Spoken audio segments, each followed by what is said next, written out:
You're 16 years old. You walk by a Kingdom Hall. Today we're going to walk by a Kingdom Hall, actually go into one. What was your reaction as a Catholic thinking about Jehovah's Witness?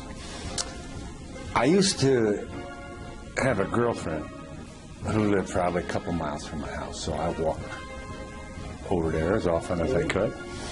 And as I walked to her home on Rocky River Drive in Cleveland, Ohio, I would pass a building and it said Kingdom Hall on it.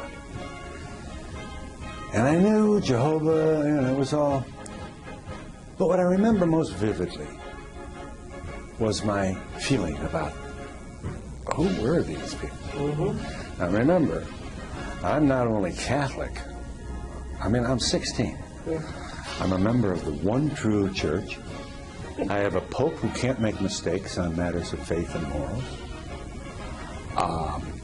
I'm not only Catholic, I'm Irish Catholic. Every cardinal and bishop, at least in my limited 16-year-old vision, was Irish. Cushing. They were everywhere. Archbishop Hoban, Cleveland, confirmed me.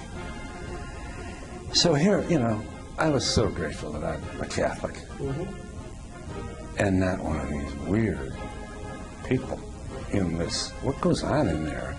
Boogly, boogly, woo, what? This is what, and the more I thought about it,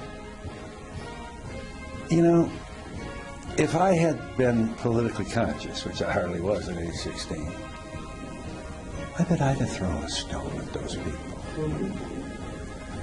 I'm not proud to, but if you don't understand the problem, if you don't at least confront your own, you can't rise above this and say, oh, how could people do that? The nation was coming down on these people.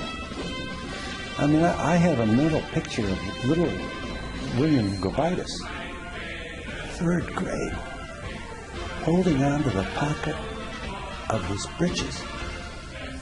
And the teacher tried to pull his arm. I just can't imagine being in the 3rd grade and being the only kid who won't salute the flag. And how brave these little kids were. And how reverent and obedient they were to their parents. And we beat up those adults as they came into town to solicit. We hated these people. They knocked on the door in the middle of the morning of Sunday when you're in your bathrobe and trying to read the paper and have a cup of coffee. And the knock on the door drove people crazy. And, the more you look at this, you can see we're at war.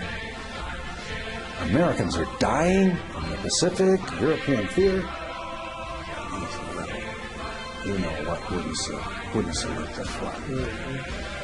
You cannot overstate the contempt, the loathing that we had for those people. And when the Supremes said you gotta salute and expelled kids who wouldn't, over 1,000 injuries, made them drink castor oil in Wheeling, West Virginia, put a rope around their neck, marched them around. The indignities and the brutality. The cops would take part in some of these beatings. And the Supremes took it back 3 years later. And there's so many stories here. Okay, you don't have to salute. Second, and it was Jackson who made that wonderful flourish. Essentially, he said, as you know, and I get goosebumps with this.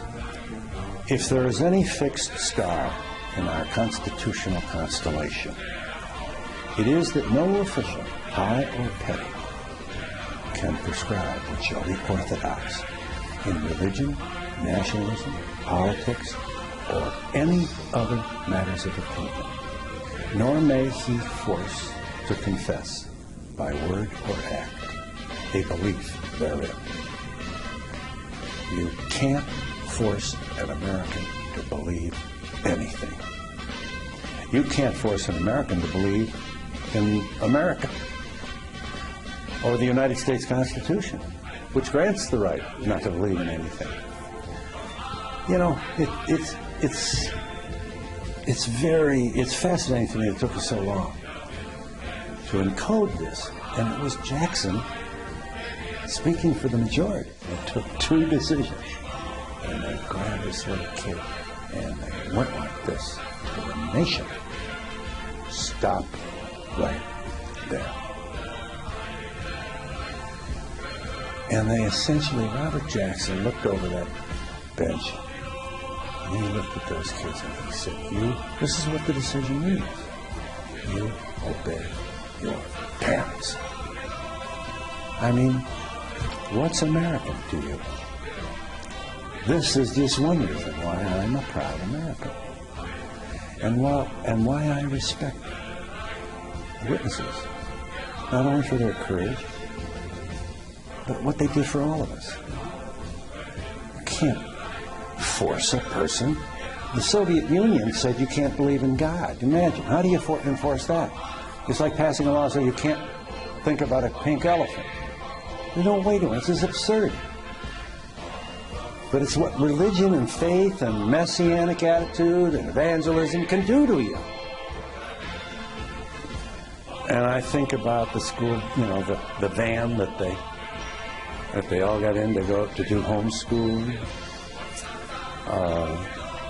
not having any money because of the boycott, and hanging on to the faith. I gotta wonder, how many Catholics, Episcopalians, there are stories of kids being beaten in the classroom. Little kids, in elementary school. Now salute. Beat them again. You salute that flag. Kids. What's courage to you? What is moral courage? And what do we expect of kids that age? Oh, well, kids who don't obey, we throw them in a boarding school or some kind of halfway lockup to make. And these kids dissented, and they did so because their parents had instructed them that to offer a salute or some kind of homage to a flag was against their religion.